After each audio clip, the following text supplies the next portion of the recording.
Wane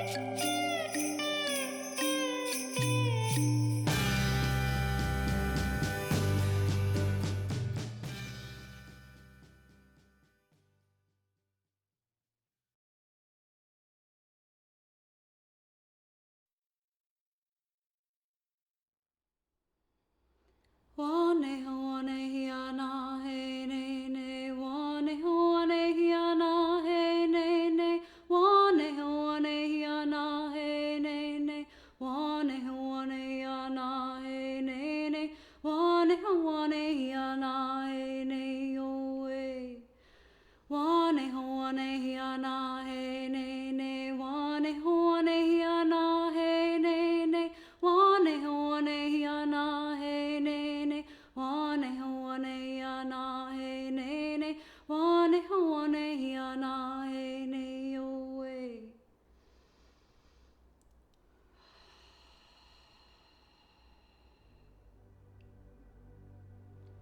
And we're live. Thank you. Yay, We're live. Welcome, my dear sister Marisa, to the Sarah Belpedio show. Thank Take you so two. much. Thank you. Oh, thank you so much for opening up with that beautiful song. Would you like to share a little bit about what the song means to you? It's kind of beautiful that we opened with that, because the way that we enter into songs is a form of prayer to be in relation to another. So being in relation to creator or universe or God or whatever religious or spiritual belief that you have, and being in relation to earth. And I actually just uncovered recently that the word power is a really interesting word. It's something that has been really tilted in the definition. Power in a mainstream consensus has been understood to be control or authority. So a lot of people, when they hear power, it's either like, I want that or get that away from me. But in fact, in more indigenous values and beliefs, power only comes from your earth connection. So there are places on earth that we all as individuals have a deep power connection to. So for me, when I go to Hawaii, I know it to be true that there's something on this land, within this land, that I can feel such a deep earth connection, and I'm able to receive power that way. And it's not a one-way street, that relationship to power. As soon as you feel the power coming into you from your earth connection, it's like this immediate desire to give, because it's this overflowing cup. And giving in reciprocity with this earth connection looks different for everyone. But for me, it's typically spirit plates, so little pieces of food from your meal that you offer to a certain part of the tree, in your backyard or your neighborhood, or giving offerings to the water, or tobacco to the plant before you take it, or even just singing, or just the feeling of gratitude can be reciprocity. It's really very simple, and it's deeply ingrained in a lot of cultures. And the culture that we're in, they kind of forgot. So to come back into our power, especially on this empowerment movement wave that we're on right now, we can't forget where our power actually comes from. We can't be this empowered feminine boss bitch without a deep connection to earth. So that's been a really interesting one for me lately, and to really sit with the feeling of relational intimacy, because we cannot exist without relating to something. We are never alone. We are never isolated. Even if there's no humans around us, we are filled with different spirits, entities, elements, plants, flowers, trees, grass, whatever it is. And we quite literally cannot exist without our relation to earth. So there's no such thing as being alone, and there's no such thing as not being in relation. However, there are layers of, it's like this texture of, and the deeper that you go into the feeling of being in relation to something else beyond yourself, the more intimate you can be with yourself, and in turn intimate with everything around you, and see everything as a complete miracle. And a gift. Yes. Who or what are you in relation with currently that is maybe empowering you? I was thinking about that on the drive, actually. For the last year, one of my teachers has been the element of fire, and feeling actually really kind of electric. Like the spirit of fire for me has many forms, but the spirit was just this slow burning and then this just complete like destruction. And it's quite timely because I was living and still am living, just not currently, on the big island of Hawaii, and Pele is the volcano goddess. And so if you live on that island, you get to know the polarity of destruction and creation and the beautiful harmony between both, and to not really fear one another, but to see that they're these weaving sisters that rely on one another, because without destruction, creation would be a form of destruction. Like, look at our population right now. Imagine no one died. Oh my God. Like gajillion people on this planet. That'd be ridiculous. And yeah, so they work together constantly like this, yang and yin. And anyway, with the fire element as one of my teachers, just letting things burn in their own time. There's this sort of pushing inside of me that is definitely, I mean, it's something that's ingrained in me, that I'm very aware of this patriarchal doership. And it takes me completely out of the present. And then I'm not even in reality if I'm not in the present. So the fire has been teaching me how to be still. And if you can just sit and look at the fire, whether it's a candle or an actual fire, and just be in relation to the fire with no expectations, you can learn everything that you need to learn. So that's been a big one, although I'm feeling that there's this shift where I'm moving into learning with the water. And water is said to be a form of consciousness. In fact, it's, I mean, we're 70% water. And I believe that we're naturally designed to be fluid. And disease comes from stagnancy in the body. And so then the question is, what does fluidity do? Well, fluidity is a form of freedom. And our cells dance when there's fluid, when the rivers are moving. So I've been in that space of what does freedom feel like for me? And it's different for everyone, and no one can answer me, and I can't answer another. But to pose the question of what is freedom for you, I think that's a really beautiful entry point into relationship with water. I'll answer. Please. And it's, I mean, there are so many parallels between our journeys.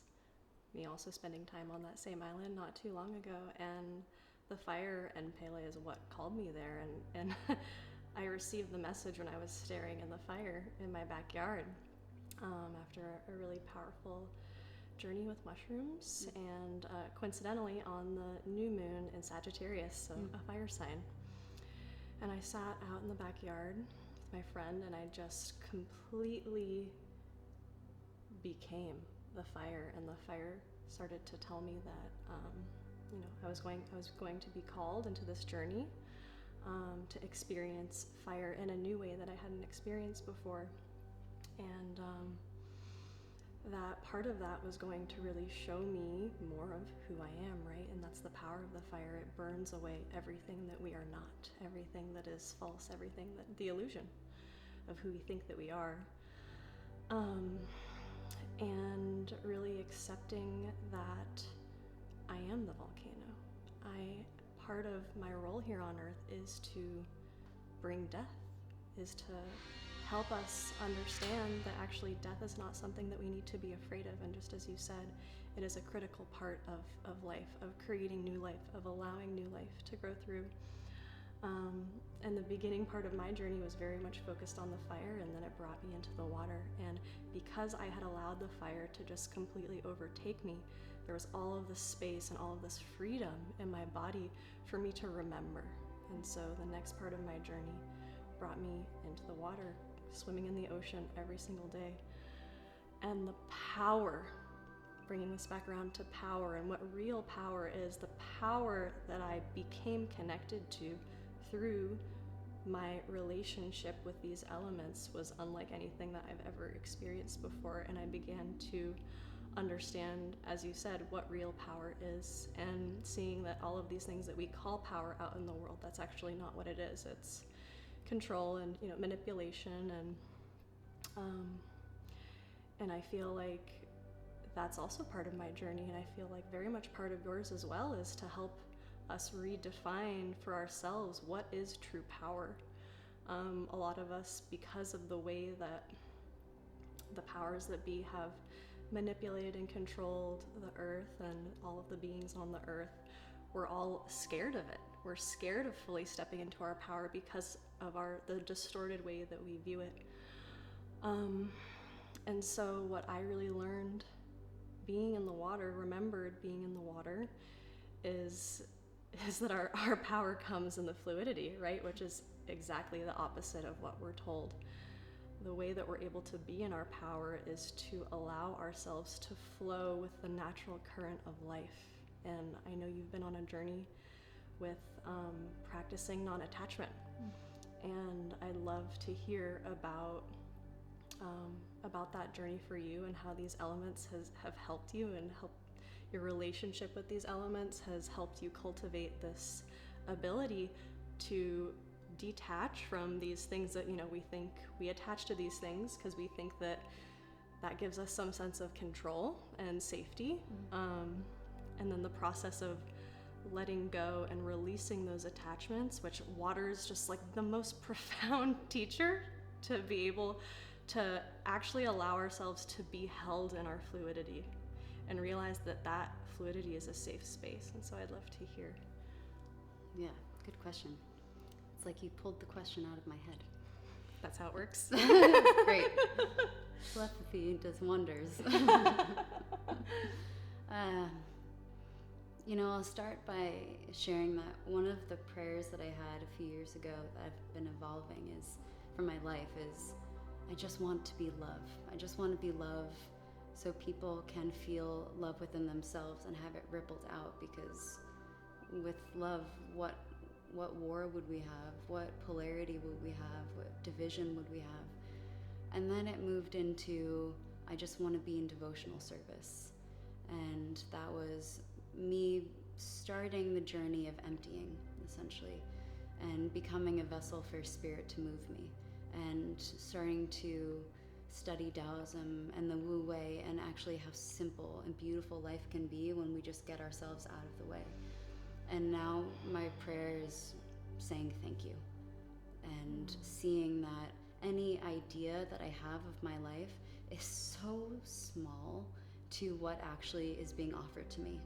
And I never know what the offering is until it happens. And it's a relief in a way to just completely trust, and not trust in the sense of non-action, but trust in the sense of non-doership.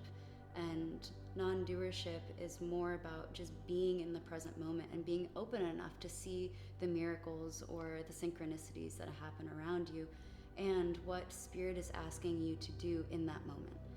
And there have been so many times in everyone's lives, I know it, that they'll just get this feeling that they have to call someone. Or let's say they're driving and they turn down the wrong way, and it actually ends up being the right way, because they needed to stop by this person's house or see this beautiful flower and recall a memory. And when we can create enough space outside of right and wrong and morality and duality, we can find this beautiful space of in-betweenness. And that's the space where we can enter into emptiness. And emptiness doesn't mean emptiness in the sense of your bag is empty. It means that it is open enough to be filled. And that's the practice that I've been doing, and it's not comfortable. And this is the part where New Ageism really gets it wrong and leads people astray, because the way that this spiritual bypassing works is almost as if it's easy, like conflict, oh, that's low vibe. Actually, whatever is presented to you is exactly what you need in that moment. And the only thing that really matters is how are you relating to that experience? How are you relating to conflict? Because that's how you're going to see where you're actually at. And every time that we bypass something, we're essentially just putting blinders on ourselves.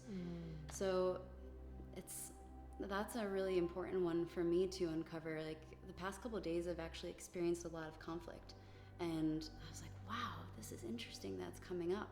But how I was relating to the conflict the texture is so different than how it was in the past, because in the past I would put myself like in the arena of drama and be like, all right, I'm ready to for go, this fight. you know?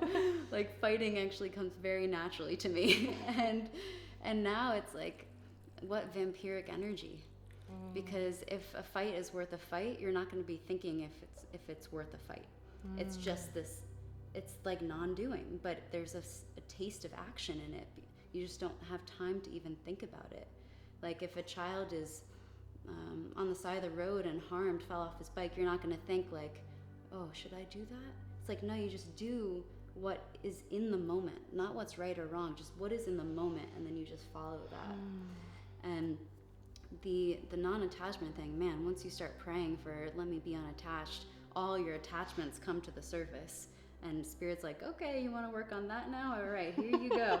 Here's a silver platter filled with all of your attachments. And for me, my attachments were very much centered around romance and wearing these rose-colored glasses, which is absolutely beautiful in ways because it helps me with my poetry. It connects me to the spirit world. It connects me to the flowers and the beauty all around me. Like I could look at this flower and give you 10 different meanings just based on my relationship to it and how much I romanticize and beautify this living being in front of me.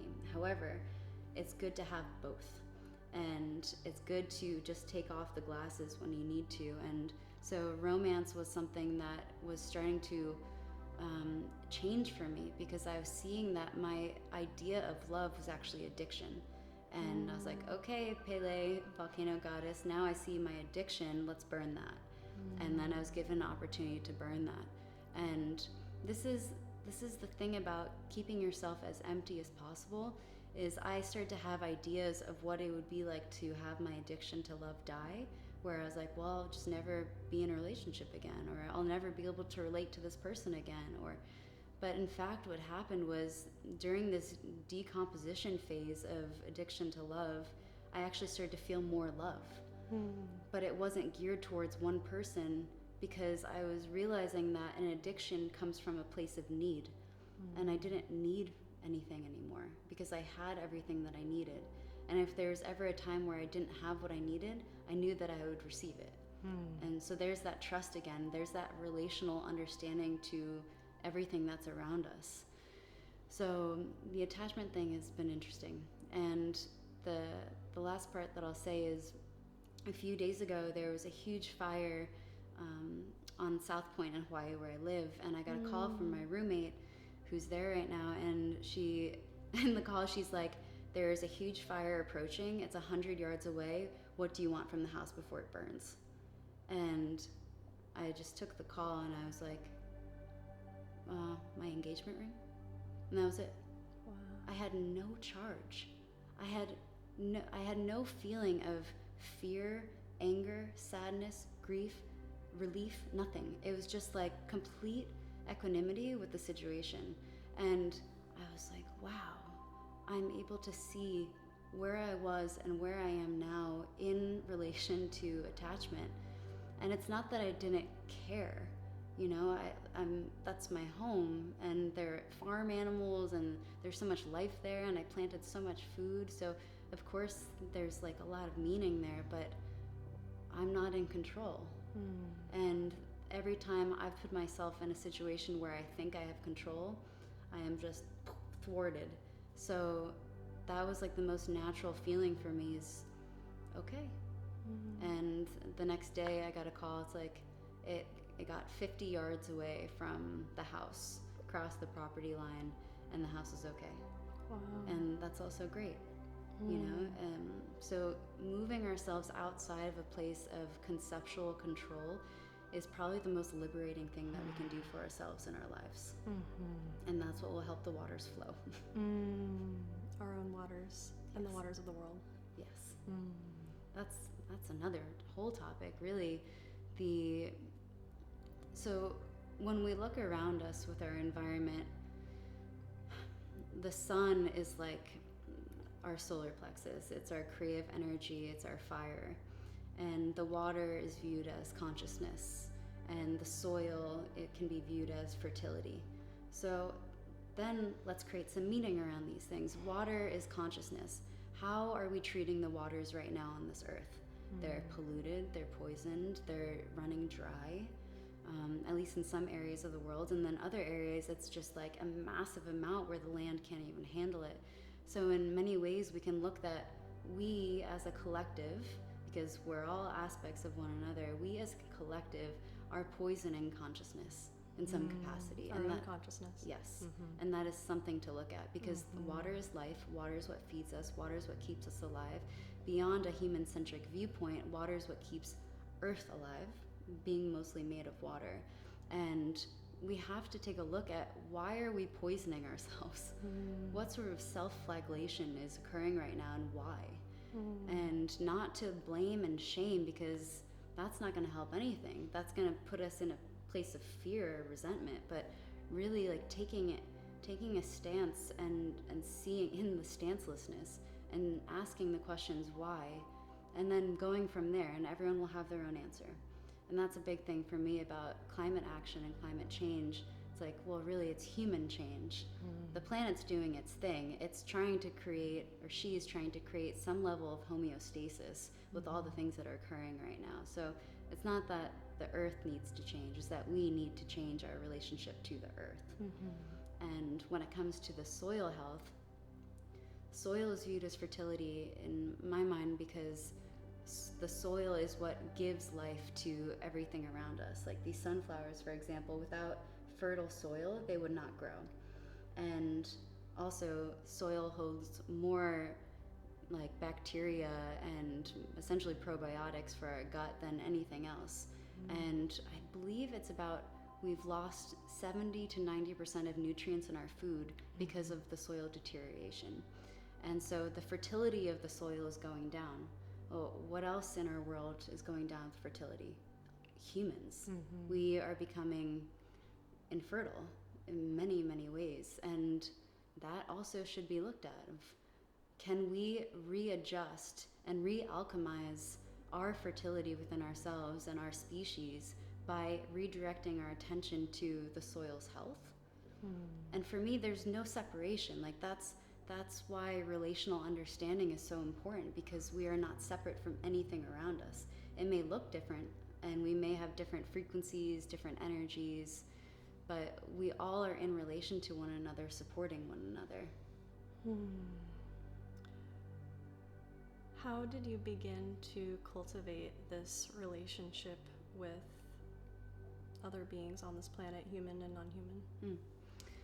For somebody who maybe doesn't have a relationship with Earth, for example, which honestly was me not that long ago.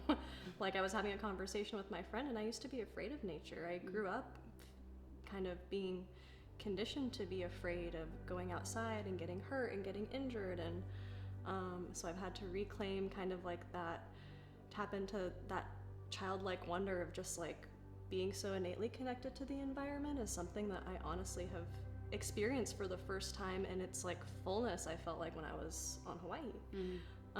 And so for somebody who may not feel like they're in relation with the other people in their life, in relation to the elements, in relation to the land, where would you guide them? Well, I would first ask the question, do you really want to change your perspective? Because our connection is based on our perspective. We're already in connection, but something is blocking our peripheral and our perception of being in connection. So that'd be the first question.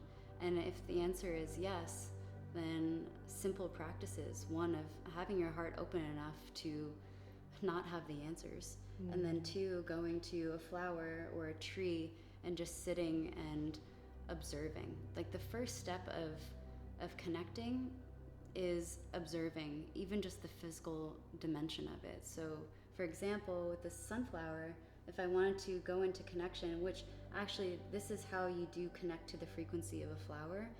First you ask permission and you can state your name and even just inside, but then you simply observe with no expectations. So I can see that the sunflower looks like the sun, so it's very fiery.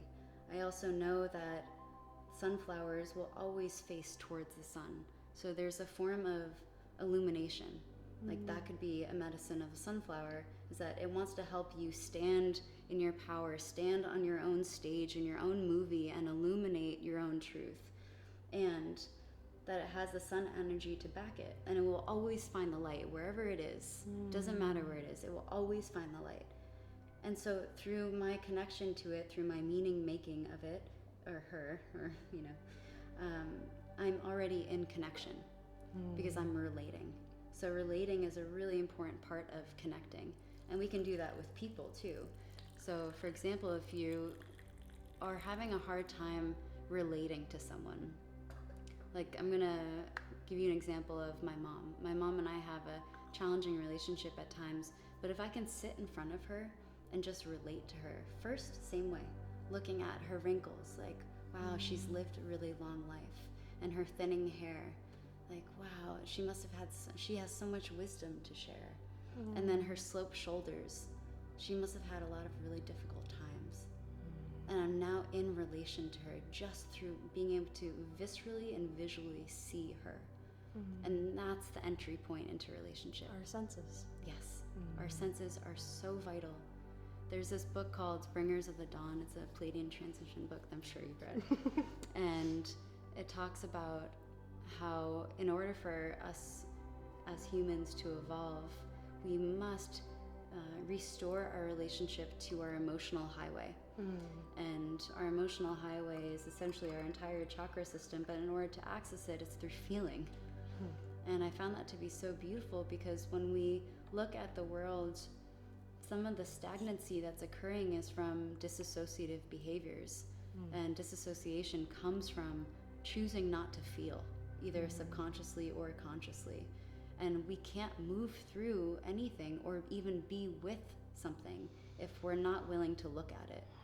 And that brings us into connection, that brings us into intimacy, that brings us into relation. So being able to just be witness to whatever is around us is the most beautiful act of self-love that we can offer ourselves and everyone around us. And not only be present for what's around us, but what's within us and what wants to come up to be seen. Yeah. The other aspect I did want to share about my relationship to nature, it seems that a lot of breakthrough aha moments in our life happen through crisis. It's just how it is. Yeah. And that's why the phrase suffering is grace is so beautiful, because every time there's a moment of suffering, it's like the other side is going to be grace. Grace is also there. Yeah. And so as a child growing up, I was mesmerized by nature. I didn't think about it. Children don't typically spend a lot of time thinking.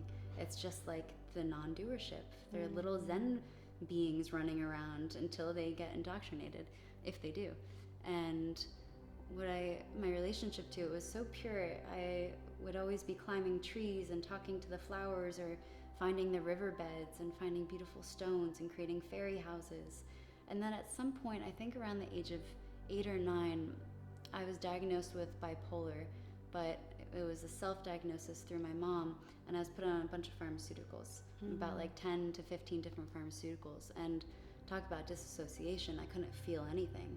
I was in this bubble of just like density, and I really just could not feel. And that was most of my childhood. And then when I got to the age of 19, I was in Santa Barbara going to school for photography, and I took a sleeping medicine instead of a awake medicine, and got into a car accident. I hit a tree, and from that moment, something happened. Something shifted inside of me where I was like, this is enough. And I started to feel it a couple years before, where I was like, this doesn't feel good, this doesn't feel right. but all the doctors around me were like, you're gonna die if you get off this medicine. Wow. And then I got to a point where it's like, I'm already dead. There's nothing, what else can you take from me, you know? Like the risk is that I'll either physically die or I'll come back to life and be rebirthed in some capacity that I haven't felt since I was a little kid. And so I went to Walgreens and I bought a journal, and I just started weaning myself off naturally. And through the weaning, it was this perfect synchronistic time where I started to research different adaptogens. And I found ashwagandha, and I took crazy amounts of ashwagandha, and he shou wu, and astragalus, and rhodiola, and I found a chaga tincture, and all these things. I just started dousing myself, like as my own experiment. I'm the investigator, so I was like, I need to experience and try these things. But it was also so led looking back. Like I never looked these things up until the moment that I really needed them. And so I started unraveling, and I started to find solace and love in these plants that helped me. And within 3 months, I was entirely off all pharmaceuticals for the rest of my life. I just at age 20, I was done, and it only took 3 months.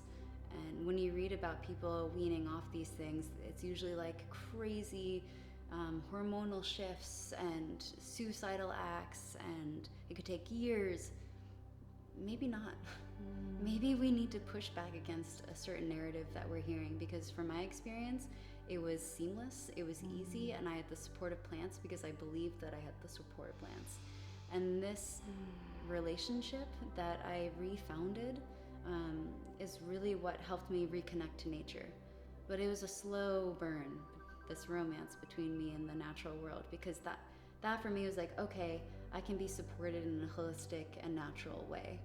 And then it took years, and I went back into New York City, and then New York City does funny things to people, including me, where I just get lost in materialism and doership and productivity and efficiency. And then I just saw my life outside of a window in a 10-story building, and I was like, wow, that's not how I want to live.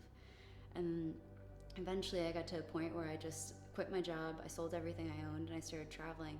And my partner Ryan and I went to India, and it was there that like everything just started to happen quicker, essentially.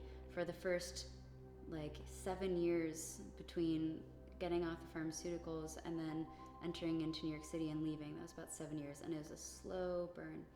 And then when I went to India, it was just like a rocket ship, and I started to only eat fruit for about 6 months, and that was a huge shift for me because I clearly had a lot of heavy metals and things in my body that I was detoxing from all those years.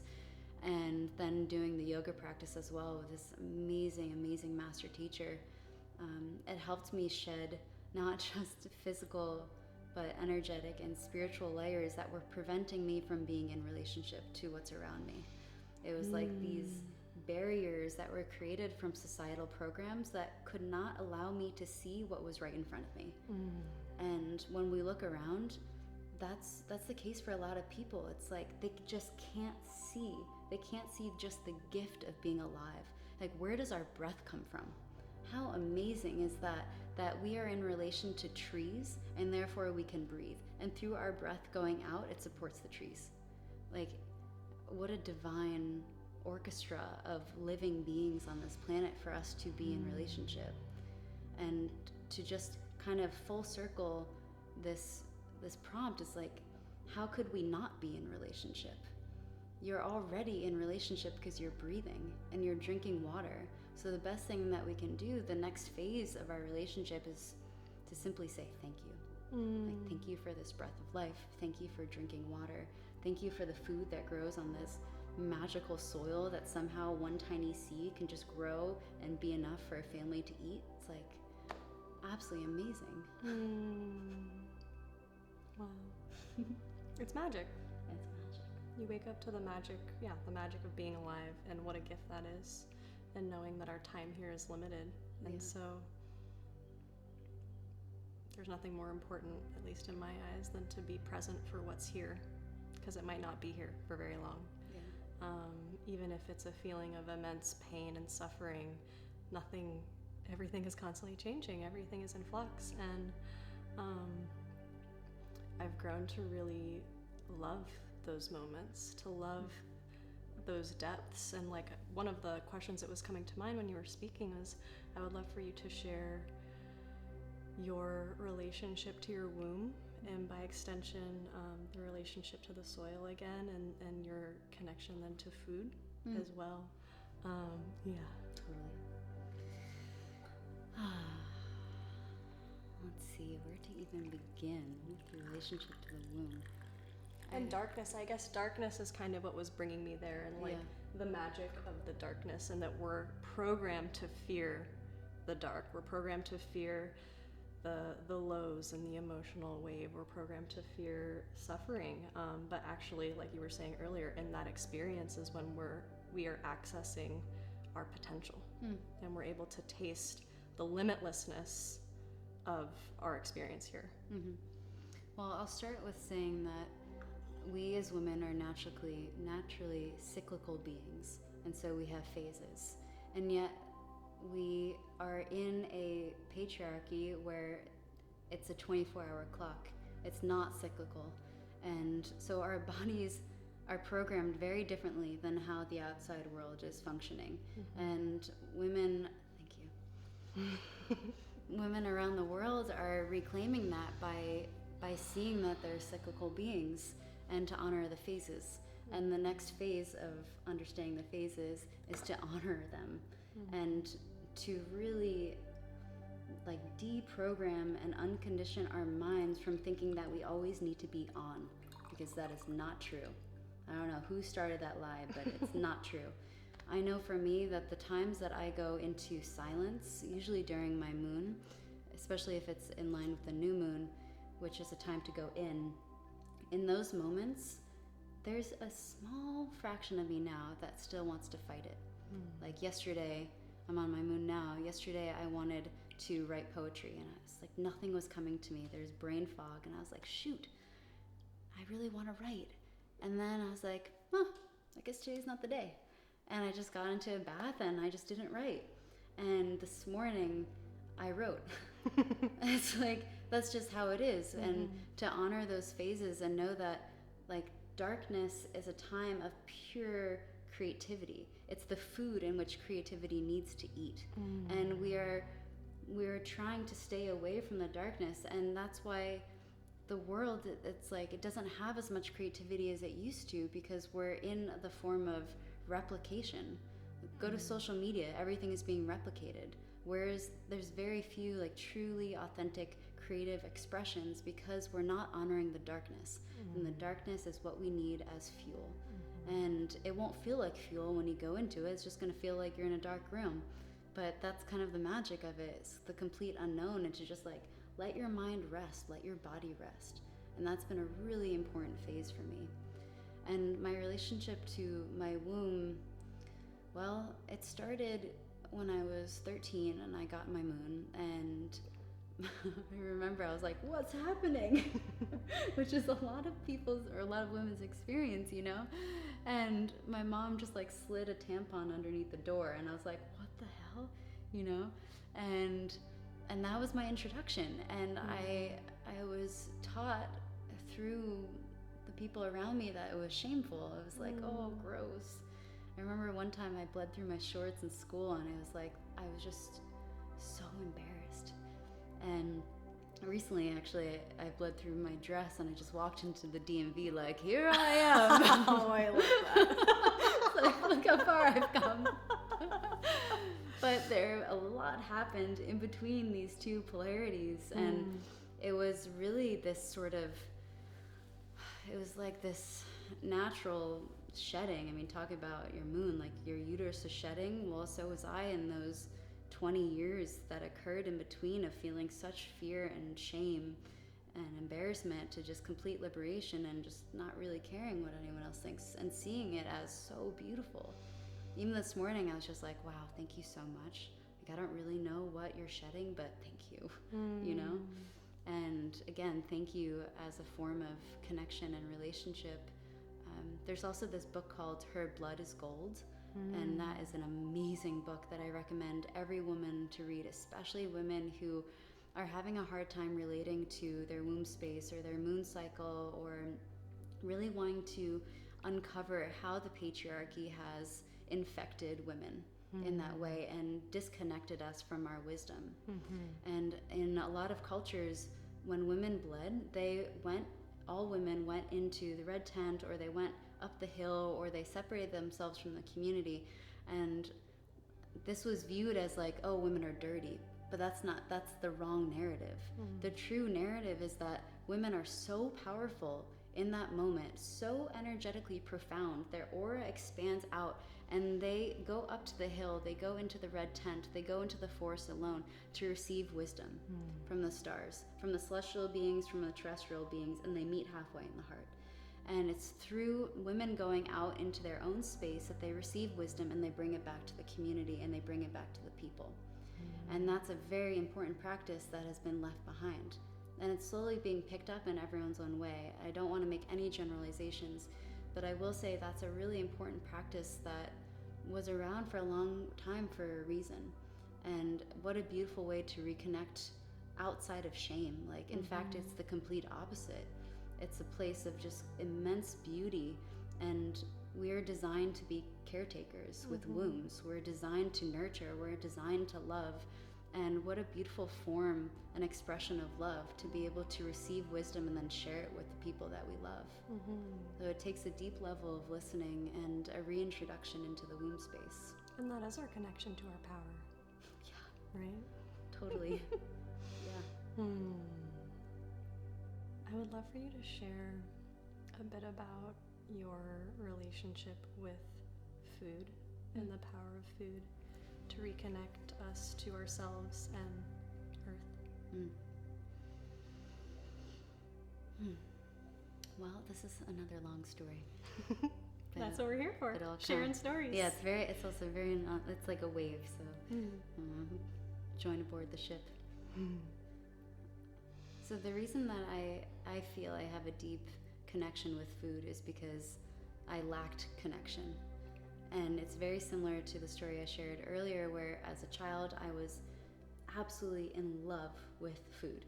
I was maybe 4, and I would order lobster ravioli and caviar and like 10 different appetizers at restaurants. And my parents were like, oh my God. But they just knew that I had this fascination, like this insatiable hunger for different textures and senses and flavors, and how people plated it, and the colors and the aromas. And it was the romance of the plate, of the food, of the interaction with the people that landed in front of me. And it was like I was looking at a portrait of the person who cooked it. And I was like 5. And it was just so beautiful and mesmerizing to me. And then as I grew up and got older, I started to move through phases of anorexia, bulimia, binging, purging, blah, blah. And what's actually so beautiful looking back at those times is it was highlighting what was happening inside my inner world. Like when I had anorexia, I was trying to control the food intake. I was also very much trying to control life. And then when I was bulimic, it was like I couldn't handle life. It was too much for me. And so it was like this very interesting dance where food was always kind of like the bad guy, you know? It was like here, but food is the highest form of nourishment. It keeps us alive. So I was having a hard time relating to life. And that started to slowly crumble over years. It wasn't like a spontaneous thing, although sometimes it feels that way.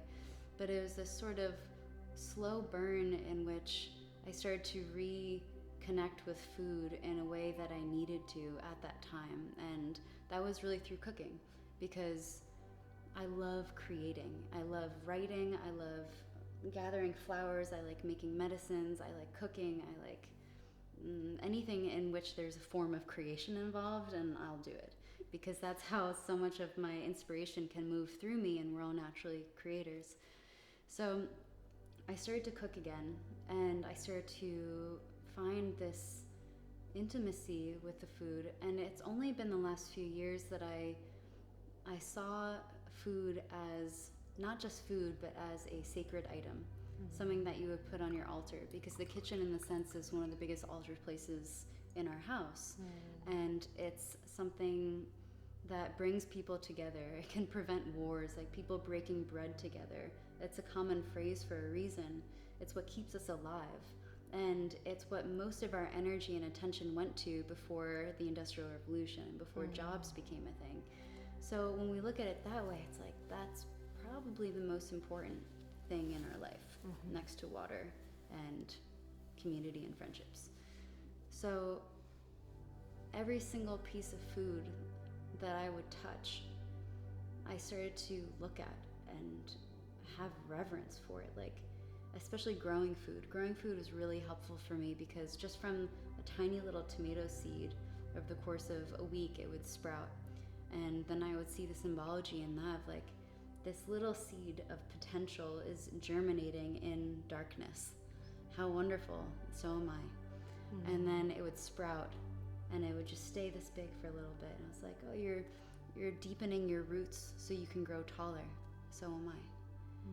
And then it would get bigger and bigger and bigger, and the flowers would open, and I would see the flowers as if like they were inviting me to come and look at their beauty. I was like, that's where I am too. And then the flowers would drop and compost themselves, and then the fruit would ripen. And it's almost as if you see the beauty and you start blossoming, and then the fruit comes. It's not in the blossom. It's once the blossom drops that the fruit comes. And that's how I started to relate to these plants. Like, oh my gosh, you are cyclical too. You are in your own phase, in your own development. And I'm not rushing you. You're not rushing me, you know? And so every single thing that came into the kitchen, I would look at in that way. I would investigate how they grew to understand them. I would look at the textures, the pollination marks, try to understand their journey. And it's interesting because as I started to do that, and I would cook for people in different events and private chef work, people would cry and they would say, I've never experienced love on a plate like this. And it's not my skill. There are many people that are better than me with cooking. It's more that I have such a deep reverence for this food, and I believe that the food knows it. And so it maintains its integrity, it stays intact. And in a way, I think that we can also like remineralize food through thought and through prayer and through reverence. And that then gets delivered to the person's plate and they can feel it. Because there is a frequency of love that we all enter into, and food and plants are no different. In fact, plants mostly live in the frequency of love. So as long as we can just maintain it, that's really all we need to do, like as humans in general. Like just make sure that it's maintained. And in a way, that's what the regenerative movement is trying to move towards. It's beyond sustainability to sustain. It's more like we're at this point now where actually we need to be in reciprocity and constantly give back because we are taking so much. And that's how the wheel, it's how the hoop maintains. Otherwise, it cracks. And that's what we're seeing right now. Yeah. You know a lot about regeneration. I do. Well, and it's been interesting because I've been moving through this experience of now being able to discern through my taste what plants have been loved and what plants have been cooked and prepared with love and with reverence and with that intention behind it. And my body is rejecting, like it's not interested in eating anything that is not grown locally with care and respect and love. And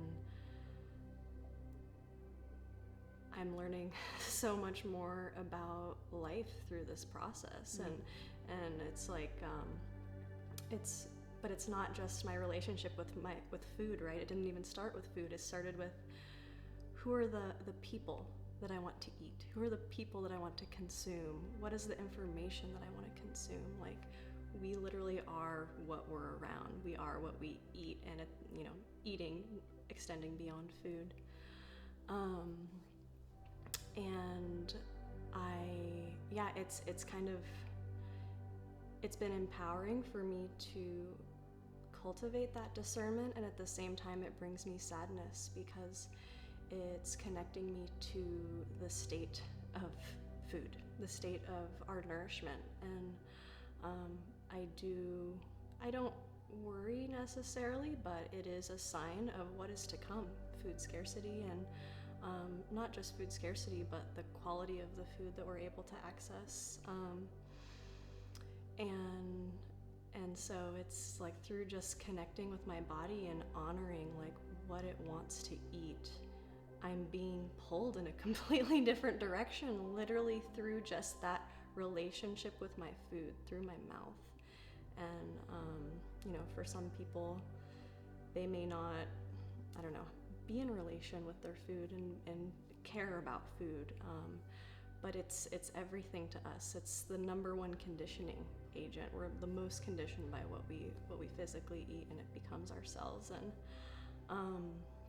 And so I'd love to hear, I know you're very connected to food and to the earth, and I'd love to hear what you've been experiencing, what you've been seeing through your relationship to the environment, your relationship to food and the earth. And I know you're living on Hawaii and growing your food and pretty much eating everything that you create yourself, and what that experience has brought you, the level of vitality you've been able to access through consuming those things that you've planted yourself. And if you have any just observations of what you're seeing out in the world in relation to that.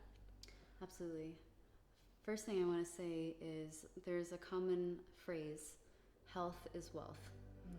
And right now we are living in a very unwealthy society because our health is deteriorating, and we have every single tool that we need to be healthy. In fact, our immune system should be high functioning at this point because of how much information we have, and yet they're deteriorating. A lot of it is, well, there are many layers to it, but giving our power away to someone to take care of us outside of ourselves, which is essentially like the pharmaceutical world and industry, and there's just not a lot of attention on preventative care. And preventative care for me starts a lot with food and exercise and clean water and breathing and sunlight and the circadian rhythm, like waking up with the sun. It's really simple things that many people can do. And then when it comes to food, there is a narrative that, well, if you're privileged, you can grow your own food. Well, in some cases, I understand that. And seed packets that can grow 100 tomatoes is $1.29. And tomatoes can grow on balconies, on rooftops, on the side of buildings. They can grow on public parks. Like, there's no shortage of space, even in cities. And many people have backyards and front yards, and those yards that are used with like this ridiculous grass that takes so much water and mowing, like you can just grow food there. So we really need to reinvent and actually remember how we used to be. And that for me is the highest form of preventative care, is again getting into relationship with what brings us health and restoration inside of our body, which will put the power and our connection back into our hands. And as a kid, I always grew my food. Even when I was 20 years old and I was living in LA, I had different herbs and I had strawberries growing on my balcony. And this was like a tiny studio space that I could afford when I was waitressing and acting. And I still found a way to grow food, and no, it did not cut down my grocery bill, but it brought me something. That relationship and that connection, it helped me remember how to take care of something. And that's a really important reflection that I've found with having a farm. The farm I'm on is like 22 acres, and it's about 1.5 acres of farmland. And so it takes like 2 hours to hand water. We don't have an irrigation system. We have to literally hand water every single plant. And it's beautiful. At first it was a little like, oh my God, I have to do this twice a day sometimes, every single day, you know? But then it got to a point where I get to check in. It's like I'm walking around the neighborhood. I'm like, hey, Sally, hey, you know, it's like there's the blue violets and there's the corn and there's the potatoes, and you're like checking in. You're letting them know that you love them, and in return, they're also speaking to you. And if you quiet your mind enough, you can really hear the plants speak to you. And they'll come in many forms. It's not like they're going to be like, hey, Marisa. And sometimes they do. But usually it's just this like wave of acknowledgement that comes through from them. And that's enough. Just to be acknowledged by the beings that are around you, like that really is enough. And every time that I eat food that I grow from the land that I'm living on, my vitality is just, it's exponential. It's something that I could never even have imagined. I sleep 4 to 5 hours a night, and I wake up like full of energy. I am so creative. I can't actually even stop writing. I have so many poems. I have so many songs. New inspirations are coming through me, new skills, and also the environment is quiet. I'm living on a farm that's isolated, and it's like since it's empty, it fills me. And it's the same thing with food. Like fasting is very important for us as well. If you're in a place where your body can handle fasting, but to empty yourself, to then refill yourself with something. And growing your own food is an act of self-love. It's a way of honoring your connection to the earth, putting seeds in mama's belly, giving back so much of what you have given. And many people have not even planted a single seed, and that's okay. That means that you have a place to begin. Wow. I want to ask you, so what's on your heart? What's present for you in this moment?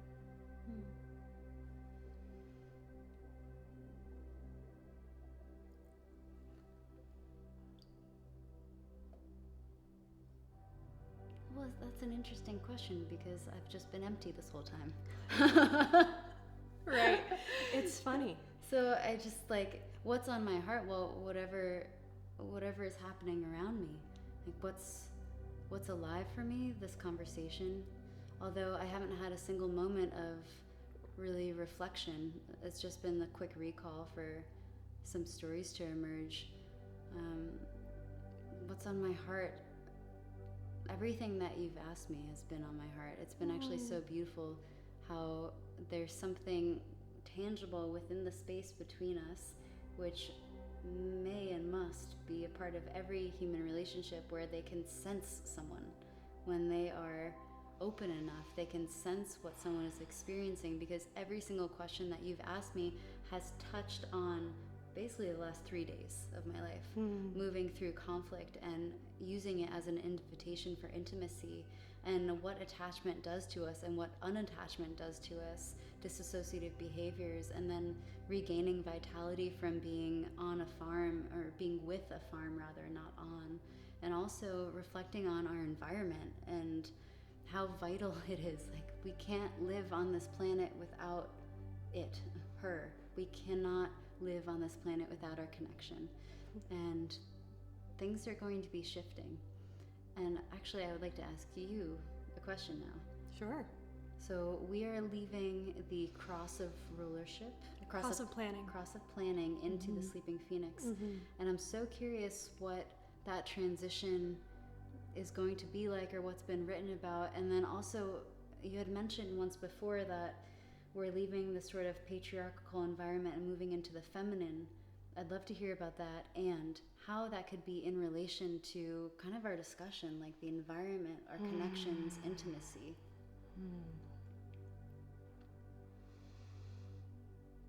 It's funny, so when I asked you that question and you said you're empty, it's pretty ironic, because when the vision first came through for this show, I had a lot to say, and I find that increasingly I have less and less to say, you know? And I know the two of us can talk forever, you know, but it's been more challenging for me to find my words than ever before, and I'm realizing it's because the words are really not important, and there's so much information that we're receiving through other means, through everything that you shared today, through our senses. And so in connecting this to kind of this major evolutionary shift that humanity has never experienced before, the way that we will be able to not only survive this shift, but thrive is through being connected to our senses, through being connected to our bodies, through being connected to our body's wisdom. And the way that we are able to connect to that is through being in relation with life, through cultivating awareness with how we're in relation with life. And I just view that as being increasingly important as we move from this time. So speaking of the cross of planning, we've been essentially, the way that these global cycles work is the entire planet is essentially being conditioned with a specific frequency. It's, in human design, they call it the program, but it's not like there's nobody running the program. It's literally just nature. The cosmos is conditioning the whole planet with specific frequencies. And I loved what you shared earlier just about like essentially transcending morality, because that's something made up by the human mind. All of this is just happening. It's just happening. It's just nature being nature, living life, creating. And so during this most recent global cycle, the global cycle that we're currently in, which started in 1615, and is ending in 2027. And so let's reflect on everything that's happened since 1615. The Industrial Revolution, bringing this back to food and our connection to the land.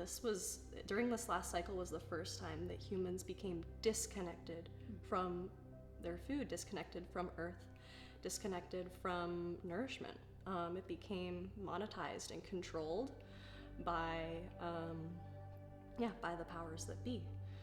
The means of production became centralized. And so during this during the cross of planning, there was a centralization of everything, the power, which really is just resources, not meaning exclusive.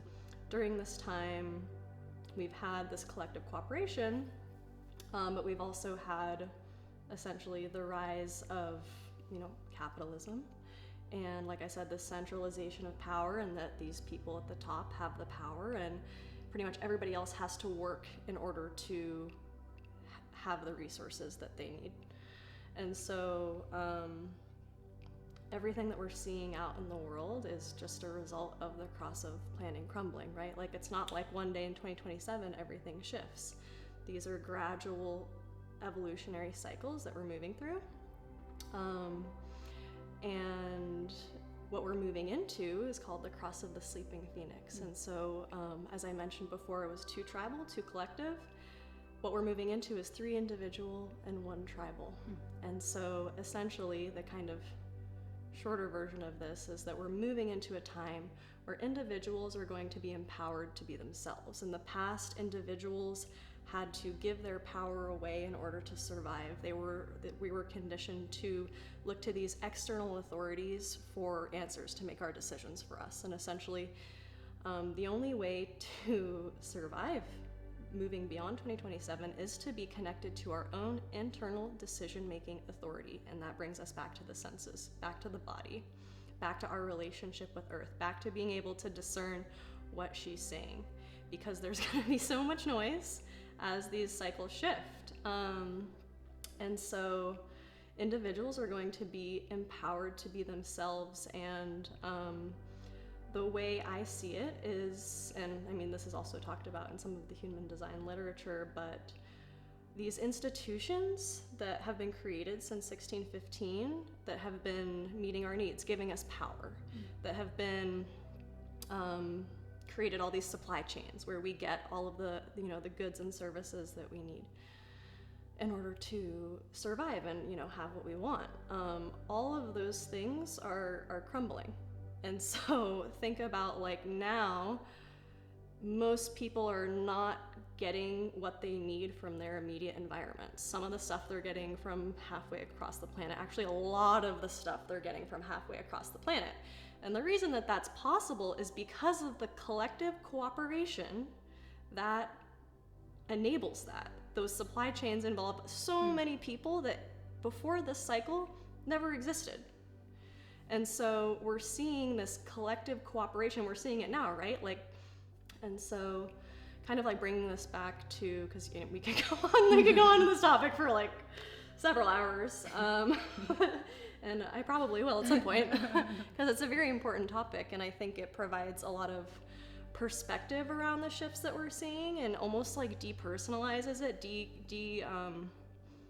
takes some of the emotion out of it, because it is we're seeing a whole world die, right? Like, in order to move into this next cycle, into the cross of the sleeping phoenix, we're watching the cross of planning, and all of the institutions, everything that was created under that is going up in flames. And obviously, like, most people have the way that they're receiving their resources, their jobs, their food, like all of the goods and things that you have in your house are through these means, through these institutions, and those are going away, and so even this whole conversation is actually it's pretty radical, but it's what's happening, and so I do think it's very important to talk about. But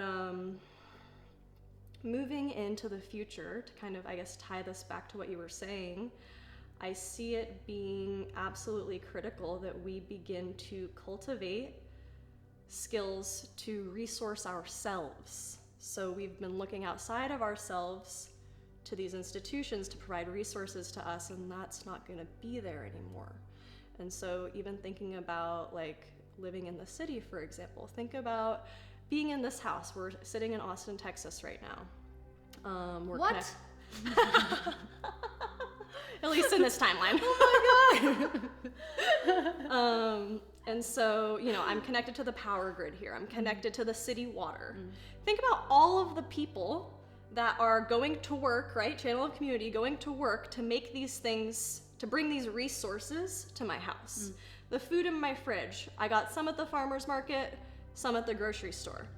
Think about the number of hands, which I know you're intimately aware of how many hands touch, this food that ends up on a shelf in a grocery store, and a lot of people don't even think twice about how many people were involved in getting that apple to that grocery store for you to buy and then bring home. Yeah. It's a lot of people. That's a lot of people cooperating with each other and playing by the rules to get you that apple. Yeah.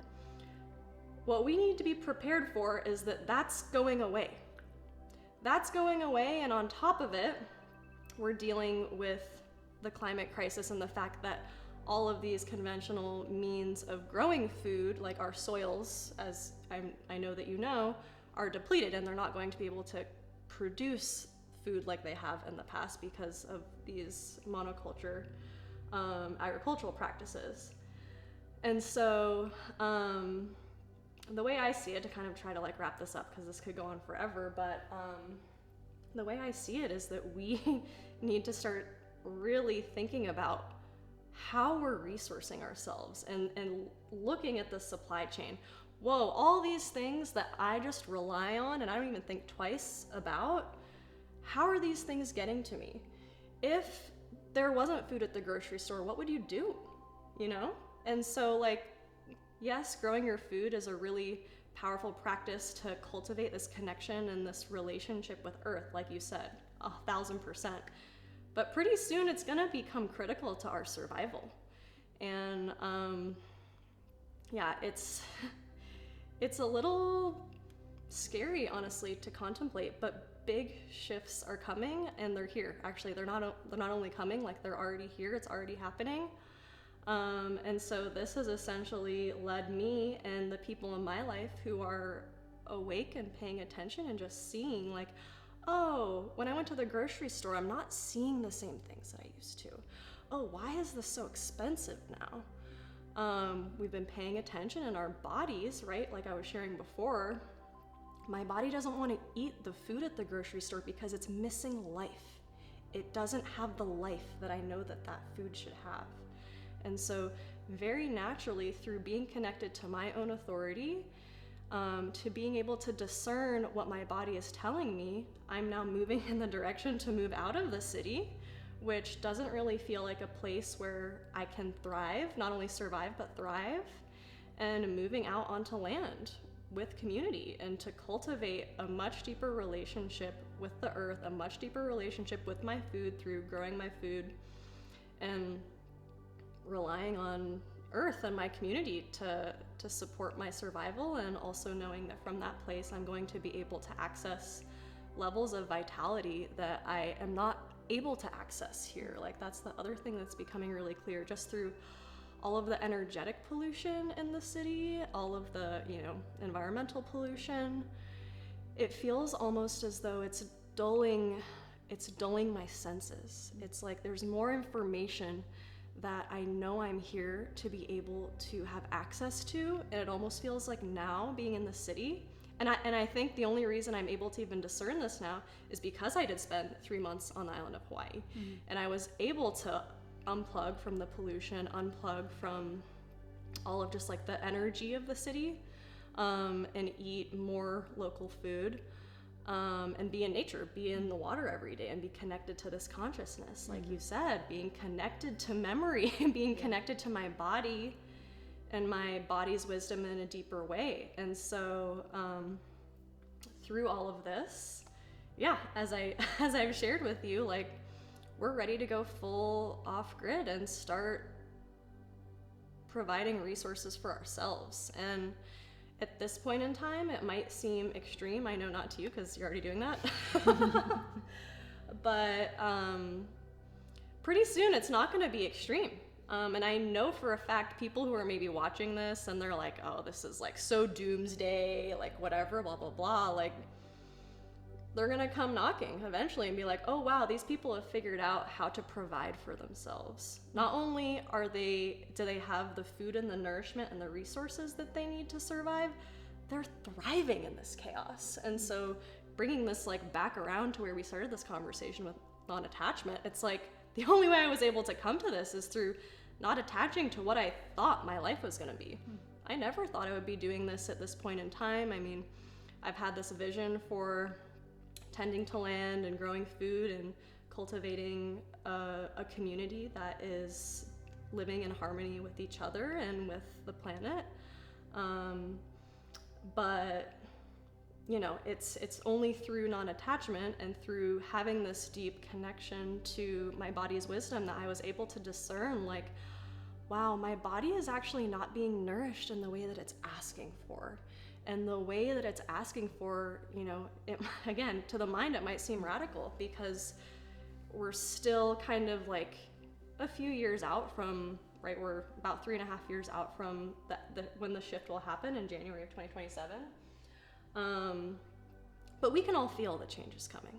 We see it, you know, everybody sees it. No matter whether you're on this like path of awakening or you have a connection to earth or not, we know that this world is changing and it's changing fast.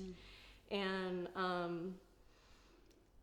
I'm not scared about it though. I'm not in fear. To me, it's like, this is so exciting because this is an opportunity to remember who we are, to remember also how resilient humanity is. We're such resilient creatures, and I think that through crisis, like you've mentioned before, through struggle is when we're really able to connect to the whole meaning and purpose of human existence, of why we're even here alive on this planet. And through this process, through, you know, being with the suffering, being with where the collective is at, like that's been a big part of my process, is allowing all of the collective grief to just like overtake me and sit with it and cry and cry and cry. And like in that depth of that darkness, I'm able to connect to my power, like bringing this also back around to power, like the place that we connect to our power is in that darkness. And then I'm empowered to move in the direction that life is calling me. And like, I have literally no idea how any of this is gonna play out for me and the people in my life who are on this journey with me. But I have literally no doubt that life is going to take care of us. When we allow ourselves to relax, and this is what the water taught me, when we allow ourselves to be held by nature, be held by life, that's the only way to flow in chaos, right? Like you can't, so. It reminds me of how in car accidents, those who are left more unharmed just soften their body. But the times that people freeze up, they get really hurt. And it's kind of similar to swimming in an ocean too, where if you're trying to fight like the whitewash and the wave, like who's gonna win, you know? And the other times where you just try and find the bottom and you just wait until the wave passes, then you're usually scratch free.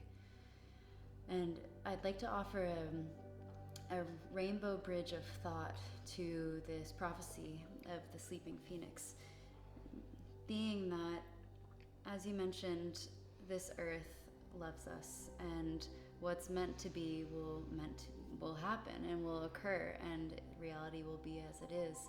And I don't feel like it can be a doomsday prophecy at all, because we're in harmony with earth, whether we think we are or we're not. And even like the people that are in corporations just living off of McDonald's or something, they're still in some form of harmony because they're here. And there's this collective uprising, this collective awakening, this collective consciousness that we're all tapped in. So like, have you ever tried to sit in meditation and not think? Like, it's just not, it can't happen. Thoughts are not ours. We don't control our thoughts. So in the same way, our inspiration is not ours. And in the same way, this collective consciousness that's bubbling up or trickling down, and maybe both, of being like, hey, actually, I do want to homestead, or hey, I want to learn how to grow food, or how do I make my own tinctures, or whatever it may be. Like, it's coming to us from somewhere, and it's touching all of us. So whatever we need to prepare is going to occur. And for the people who aren't preparing, well, that's okay too. You know, like there may be a space where they won't need to, or maybe their lesson is reliance and learning how to ask for help from the people that have already done it. So in a way, it's like this beautiful tapestry that's changing colors right in front of us, and we'll all be well suited in some capacity, and if we're not, then we're not, and that's duality. Beautifully said. And the last little thing I wanted to share is this mutation that we're going through, which is part of this sleeping phoenix, and this is part of what's moving humanity. And there's going to be a new form of human that's going to be born, and this is what inspires me the most, is that these kids that are going to be born, they're going to be born aware of the spirit. They're going to be born awake. And so all of this stuff that's happening, it's like, I just see us preparing for them. And so if I can leave like with any, I guess just a note, it's that through this whole process, I think this whole process of awakening and connecting to my inner child and healing all of the wounds from childhood, and like seeing all of these things and nobody paying attention to me, I know that we've just been preparing for them.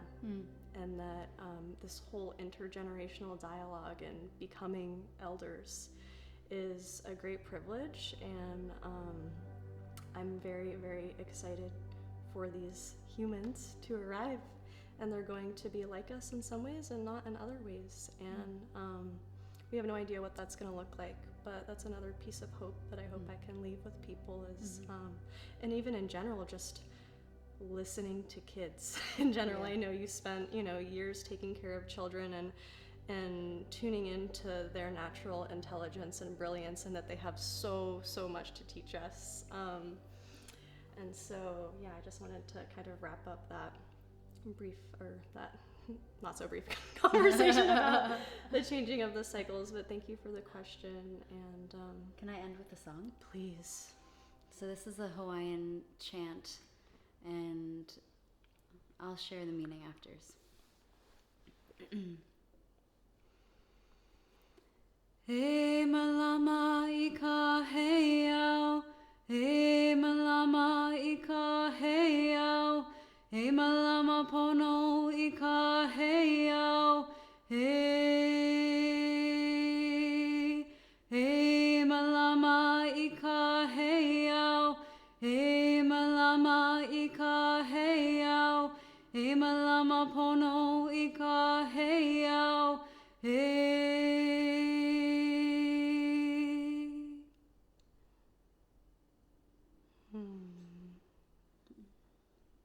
one understanding of this prayer and chant is protect the temple, protect the holy temple.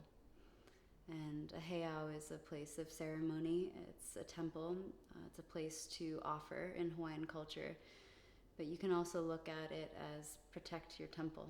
You know, protect this temple. And I think that's a really beautiful way to give thanks to this world, is to really honor and protect what you've been given for just a short amount of time. Beautiful. Thank you, Sarah. Thank you so much, sister. I love you so much. I love you too.